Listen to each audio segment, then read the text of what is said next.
और हम आपको बताएंगे कि अपेंडिक्स जो है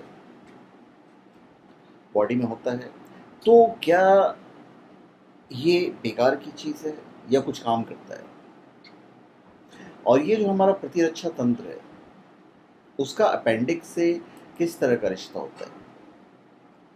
तो पहले तो हम आपको अपेंडिक्स के बारे में कह देते हैं, बता देते हैं। अपेंडिक्स आंत का एक टुकड़ा है और इसे डॉक्टरी भाषा में एपेंडिसाइटिस कहते हैं। मरीज के लिए नहीं, डॉक्टरों के लिए भी एक समस्या है, क्योंकि इसका इलाज इतना आसान नहीं होता है। इसका कारण यह है कि प्रायः सुनिश्चित करना कठिन होता है कि दर्द अपेंडिक्स का है या किसी और चीज़ का दर्द है। अब चूंकि हमारे पेट में कई अंग होते हैं और इन अंगों की अनेक बीमारियों में पेट दर्द, बुखार, उल्टी आदि लक्षण समान ही होते हैं, और साथ ही पेट के अनेक अंगों और दूसरे रोगों की भौतिक परीक्षण और पूर्व इतिहास भी मिलते जुलते होते हैं। इसलिए अपेंडिक्स को सुरक्षित करने तथा इसके अंतिम निदान की समस्या प्रायः बनी ही रहती है। आप सबको पता ही होगा कि शरीर में अपेंडिक्स जैसे अंग भी मौजूद हैं, जो कि हमारे शरीर के लिए ज़रूरी नहीं है, परंतु यह बात क्या वाकई में सत्य है? यह बात पूर्ण रूप से सत्य नहीं है, क्योंकि हमारे शरीर को अपनी प्रतिरक्षा के लिए अपेंडिक्स जैसे अतिरिक्त अंगों की भी ज़रूरत पड़ती है। हमारी बॉडी में कुछ भी फालतू नहीं है, कुछ भी फालतू नहीं है। मतलब अगर कुछ फालतू है तो ऊपर वाले को हम चैलेंज कर रहे हैं। फिर भी पूरी तरह से परीक्षण के लिए बगैर मामूली से या अन्य किसी कारण से होने वाले पेट दर्द के निदान के लिए इस अवशेषी अंग को निकाल फेंकना गलत होता है। आंत के इस अवशिष्ट टुकड़े का एक सिरा खुला होता है और दूसरा सिरा पूरी तरह से बंद। भोजन का कोई कण इसमें प्रवेश कर जाता है तो दूसरा सिरा बंद होने के कारण दूसरी ओर से निकल नहीं पाता, और इसका परिणाम ये होता है कि अपेंडिक्स संक्रमित हो जाता है।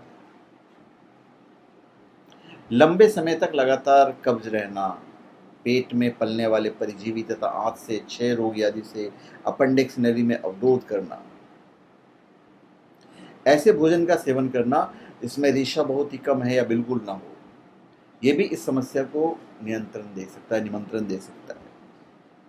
जब यह अवरोध कुछ दिनों तक लगातार बनता है या बना रहता है तो अंततः संक्रमण होकर अपेंडिक्स के फटने की स्थिति आ जाती है, और अपेंडिक्स का फटना एक आपात स्थिति है। तो जो वैज्ञानिक कहते हैं कि हमारे अपेंडिक्स के अंदर बहुत सारे अच्छे बैक्टीरिया मौजूद हैं, जो कि हमारे आंतों में होने वाले इन्फेक्शन को बढ़ने से रोकता है।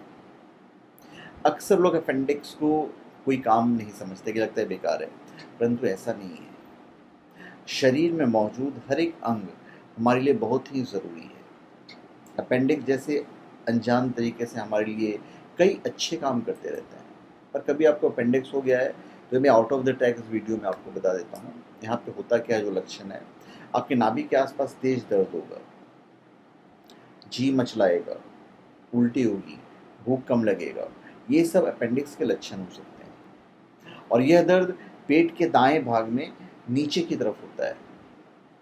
इस स्थान पर छूने से रोगी को तीव्र दर्द हो सकता है, तेज दर्द होगा। बायां पैर आगे बढ़ाने तक से रोगी को दर्द बढ़ सकता है, और ऐसे में रोगी की नब्ज जो है वो तेज चलती है और तेज बुखार भी हो सकता है। तो धन्यवाद, आप सबका हमारे चैनल पर स्वागत है। आप हमारे चैनल पर सब्सक्राइब करें और अपने कमेंट दीजिए। धन्यवाद।